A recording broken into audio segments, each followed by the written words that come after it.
មេតិជាចឹងបងប្អូនហើយបានត្រីធំបែបហ្នឹងបងប្អូនមានតែស្ងោទេទៅឆ្ងាញ់បងប្អូនណាសម្រាប់ផ្ទះគេមិនដឹងទេតែផ្ទះខ្ញុំអត់ទៅបានត្រីធំបែបហ្នឹងគឺច្បាស់ជាស្ងោជ្រក់ហើយអញ្ចឹងដូចស្ងោជ្រក់ក៏ងាយដែរតាមផ្ទះខ្ញុំបងប្អូនណាគឺត្រីនេះមិនមែនទូចទេ1 7 8ខាំទៅ1គីឡូអញ្ចឹងមួយអាតូច8ខាំអាធំហ្នឹង1គីឡូអញ្ចឹងឯនេះអាធំទុកសម្រាប់ផ្លប្រហើសម្រាប់ប្រហើនបញ្ចុកអាតូចល្មមសម្រាប់ស្ងោតែតូចនេះបងប្អូនតូចធ្វើឲ្យកន្លះឆ្នាំងតែម្ដងក៏តែមួយទេបងប្អូនមកត្រីមួយចង់កន្លះម៉ែត្រឯណោះគឺត្រីស្រែយើងតែម្ដងគឺស្ទូចបានអញ្ចឹងហើយក៏មិនដឹងទៅធ្វើអីឆ្ងាញ់មានតែស្ងោជ្រក់តែម្ដងតែឥឡូវកុំភ្លេចមកមើលត្រីនេះហើយកុំភ្លេចទៅតាមដានទៅស្ងោជ្រក់ត្រីវិញម្ដងឥឡូវថតកាត់ទេដៃមកខាងថ្ងៃនេះក៏ត្រីក៏ធ្វើហើយដែរអាត្រី2ខ្ញុំធ្វើរឿងតូចទេណាតែតូចគ្នា4នាក់មកឆ្នាំងស្ងោគឺឆ្ងាញ់ឆ្អែតល្មមសម្រាប់ផ្ទះខ្ញុំថ្ងៃនេះអញ្ចឹងគេកាត់កង់បាន5 6កង់បីបងប្អូនឃើញអញ្ចឹងមកអញ្ចឹងគឺថតកាត់បន្ទាប់មកក៏មកឡងមកដល់កន្លែងឆ្នាំងស្ងោតែម្ដងអញ្ចឹងណាអានេះគឺថតដៃមកខាងបណ្ដោយទៅវាទាំងតម្លាក់ដៃវិញទៅគឺក៏ធ្វើហើយចាំយើងមកដាំទឹកចេះមកឥឡូវដាំទឹកក៏យើងដាក់បាយក៏បានដាក់អង្ករក៏បានកន្លែងនេះតែខ្ញុំគឺដាក់បាយដាំឆ្អិនហើយក៏ដាក់បាយមកចុងវែកចឹងមកដើម្បីឲ្យរសជាតិស្ងោរត្រីរបស់យើងកាន់តែឆ្ងាញ់អញ្ចឹងណាបន្ទាប់មកក៏ក្រើបឲ្យពុះមកក៏យើងដាក់អំបិលមកចាប់មកកន្លែងនឹងដែរណាគឺទុកមកសបកមកគឺពុះហើយអញ្ចឹងគឺដាំក្រានហ្គាសលឿនទេអញ្ចឹងមុននឹងដាក់ត្រីយើងទៅដាក់អំបិល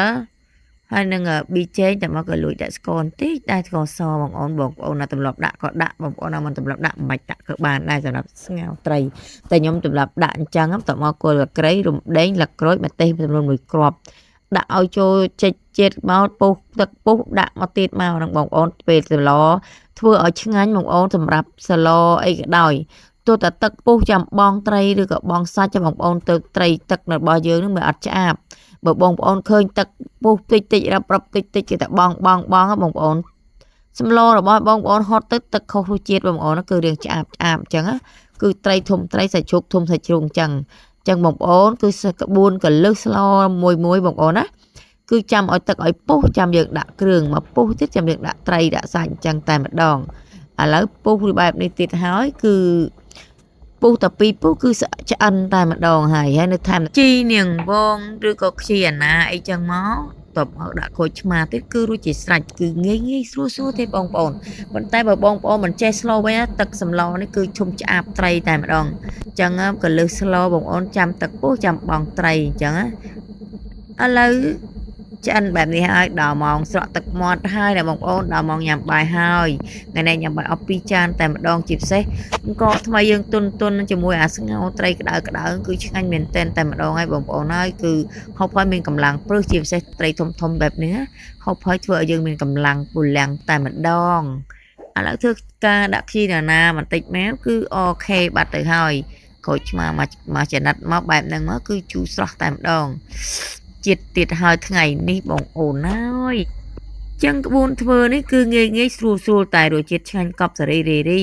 ជាពិសេសដែរនេះបងប្អូនសម្លស្ងោរនេះយើងហូបអាពេលនៅក្តៅដែរទេណាអត់ឆ្ងាញ់ណាពេលដែលទុកឲ្យត្រជាក់បាត់បង់រសជាតិទៀតហើយអញ្ចឹងបងប្អូនមានកលឹះដែលបងប្អូនមិនដឹងអ្នកខ្លះហ្នឹងទុកឲ្យត្រជាក់បានឆ្ងាញ់មិនមែនទេបងប្អូនគឺសម្លគឺញ៉ាំពងក្តៅគឺឆ្ងាញ់បំផុតតែម្ដងផ្លុំហូបគឺឆ្ងាញ់ជាពិសេសក្តៅបែបនេះ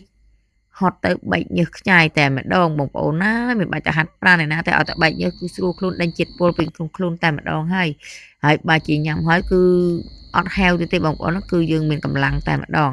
ចឹងក៏យើងហត់ទឹកទៅគឺមានកម្លាំងដែរគឺជាតិនៅក្នុងទឹកស៊ុបនឹងតែម្ដងបងប្អូនហើយចឹងក្បួនស្លនេះអ្នកណាក៏ចេះដែរតែបងប្អូនខ្លះក៏ចេះតែប្រងប្រើមកក៏មិនឆ្ងាញ់ដែរស្លនេះដែរបងប្អូន